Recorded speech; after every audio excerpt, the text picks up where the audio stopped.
Greetings, everyone. DFG here, Gideon's Flight. Hey, guys, do you have your money in your possession, or is your money still sitting in the bank? If your answer is, well, I don't want to have it in my possession, and I prefer to keep it in the bank because it's safe in a bank. Well, how sure are you? Let me say again. If your money is in the bank, how certain are you of the certainty that your money is insured and assured to be there whenever you want to go and get it? Because we've talked before about the importance of having cash on hand in case of a major catastrophe, a major crisis, a major financial crisis. When you look at the stock market, again, down almost, 900 plus points today. And I know some of you guys probably look at the last 3 days and say, see. Look, my friend, if the stock market was really a place that was a stability, there's no way it would be going up 1,000, 1,300 points one day and down 1,000 the next. What did that tell you? That'd be like dating a girl who says, I love you today, and then tomorrow tell you I got a new boyfriend, then the next day, well, no, I still love you. Then the next day, well, I got a boyfriend. The next day, well, let's just be friends. And the next day say, I hate you. I mean, I think at some point you kind of get the message like, maybe this woman is not very interested in me. The stock market is not in your best interest. It's the point that I'm making. So, but if you look at the stock market, some people will look at it and say, well, the stock market is bad and my money isn't there. My money is in the bank and it's secured there. Well, not really. Do you know that right now, if you look at the national banks, and in this country, the national banks hold about in liquidity. In other words, money in the banks that you can have access to. All millions and millions and millions of people who have bank accounts. Right now, they have about 1.3, $1.5 billion in the banks. You know how much money we have invested in the banks as Americans? Can you say about 15.9 trillion? Not billion. I'm not talking about 1 out of 15 of you, if that money was right. 1 out of 15 of you would get your money. The other 14 wouldn't if it was 15 billion. I didn't say 15 billion. I said 16 trillion. $16 trillion invested in the bank, yet the banks, if you did right now, if all of us went to the bank right now and say, I want my money, less than 1% of us would get that money out. Not the 1 out of 15 that I said, 1% would get that money out. And I bring that to your attention because, again, in hindsight, in foresight, I've said to you before, get your money in a place where if you need it, you can have it. Right now, the last number? The number is rising with unemployment, people filing for unemployment now headed to somewhere about 5-6 million people. Every day someone is getting laid. No, thousands and thousands of people are getting laid off. Most people are sitting around hoping and praying for the stimulus package, that $1,000 or $4,000 or whatever they're going to give you. But you and I both know that is not going to keep you from going and operating in the red. It will be a very short period of time. If you have a home mortgage, if you have a car loan, your basic utilities, your grocery bills, what else? Any other, credit card bills, etc. It's not going to be long before that little money is gone. And of course, they say, well, they're already working on a second stimulus package. Here's another question. Where are they getting this money from? We have been told for years that the country is indebted by 20-something trillion dollars, right? And that debt is going up something. I want to say it's like 500 billion a day, some crazy number like that. So where did all this money come from? This 2.2 trillion now and some more trillions later. You ever ask yourself that question? If they're already in debt, in other words, they owe more than they have, where are they getting the additional money from? Yes, you guessed right, from the Fed. Who is the Fed? A bunch of bankers who are debt creators. By what they do is they barter with you. They give you something for something. Well, excuse me, my bad. They give you nothing for something. They give you paper that's not backed up, a fiat currency that's not worth the ink that it's printed on. In other words, it's worth nothing. So they give you nothing, and then you take their nothing, and then they hold you down the road accountable for everything that you took their nothing to purchase, so that if eventually their nothing turns into something, and your something turns into what? Come on, you guessed it. Nothing. And that's the situation that all of us are in. Unfortunately, at least middle class and below. Probably upper middle class and below. Unless you're a part of the 1% that owns 90% of the world's wealth, you know, you know, how you know saying, you're up the creek without a paddle. So again, I bring this to your attention because you just should know. You know, a lot of people say, well, I'm going to invest in the market. I'm going to take my money. And I was talking to a young man not long ago, you know, he was talking about generating wealth and how he was, when I asked him, I said, well, what's your financial plan? Well, you know, I'm going to give it some money and make some money. I'm going to invest it in the stock market. I said, well, you know, what happens if the stock market crash? Well, you know, I'm going to start my own business. I said, but what if the market crashes and your investments, you know, crash along with that, then what are you going to do then? And he went right back, well, just, you know, keep on working inside of the market. And I'm looking at him and saying, man, he's just not understanding what I'm trying to tell him. And you say, well, what are you trying to say, DFG? What I'm telling you is that you need hard assets for your resources today. In other words, first of all, get the cash. I know I just told you it's not worth the ink that is printed, the paper is not worth the ink that's printed on it, but you can use it for bartering purposes. But if you're leaving it in the bank or the stock market, that nothing plus nothing equals absolutely, absolutely, without question, nothing. Eventually, it's going to be gone. Because I'm going to tell you something, guys. If you have money in the bank right now, in a savings account right in the bank that you can pull out without hurting your ability, you know, to pay your bills with, you know, your normal account, don't be the last to go and get your money. I'm just telling you. I know some of you guys saying, nah, I ain't going to do anything. I don't want to create a panic.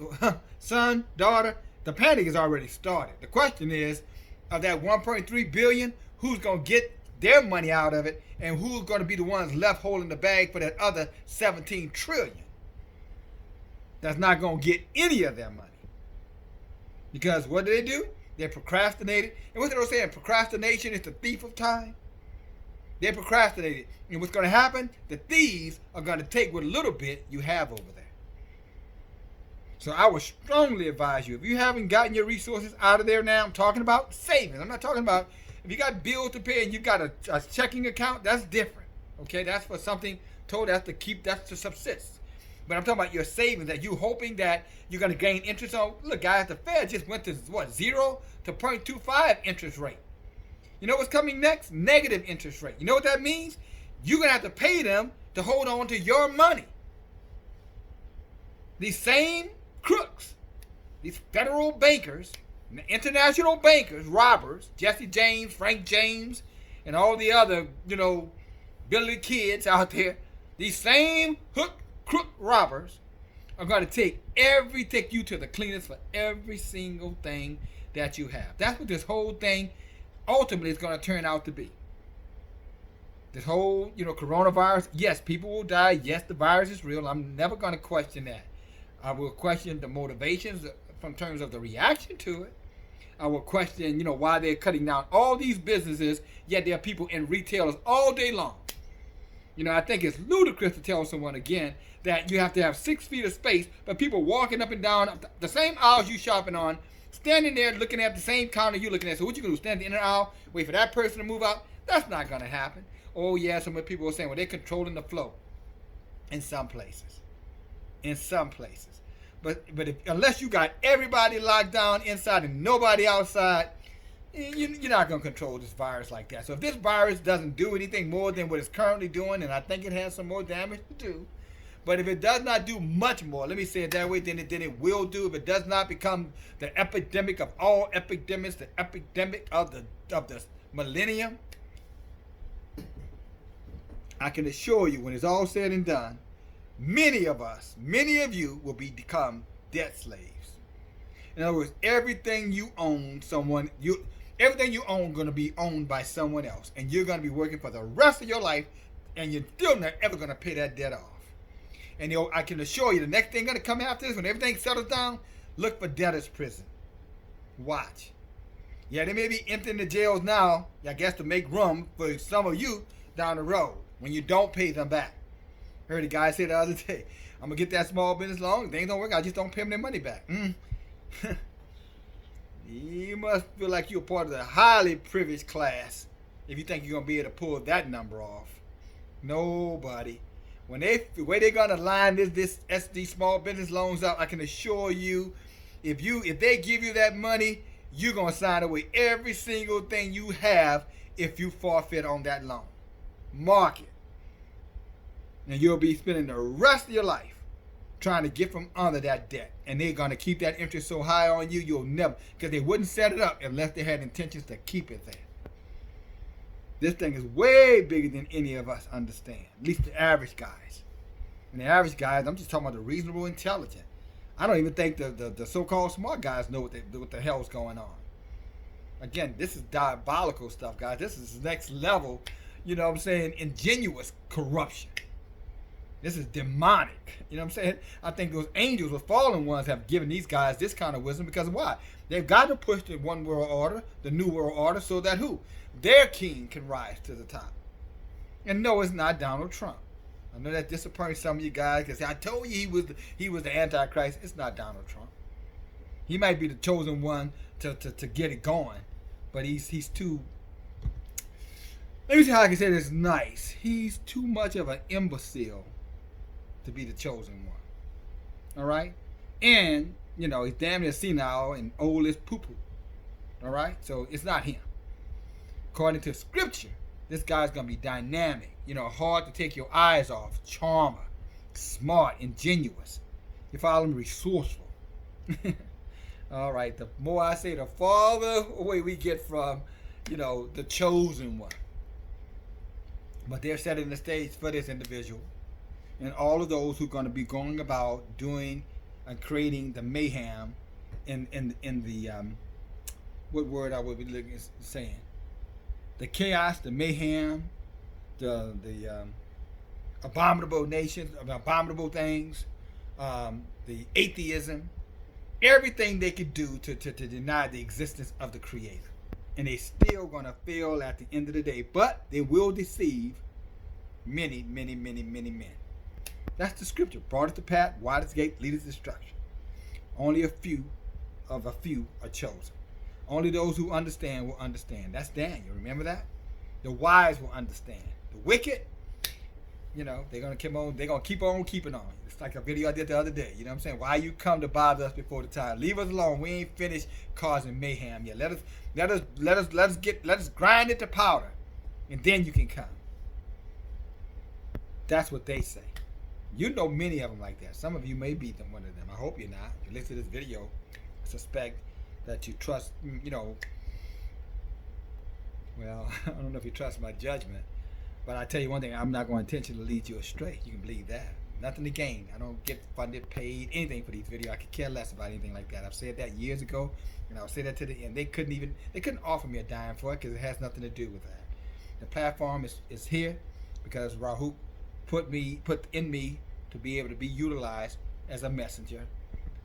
You know, just one of, who knows, millions over the lifespan that Yahuwah, you know, trusted enough to at least open my mouth. You know what I'm saying? At least I'm not afraid to say something. So if you're listening, I hope that's why you're listening, because you say, well, at least I get another opinion and maybe some insight and some perspective. But all that being said, guys, where's your money? Where your money at? You know, where's your money? Please, you know, get it out the, you know, the banks, because Dillinger's, Pretty Boy Floyd, Babyface Nelson, you know what I'm saying? Alvin Cars, who else? And the rest of them.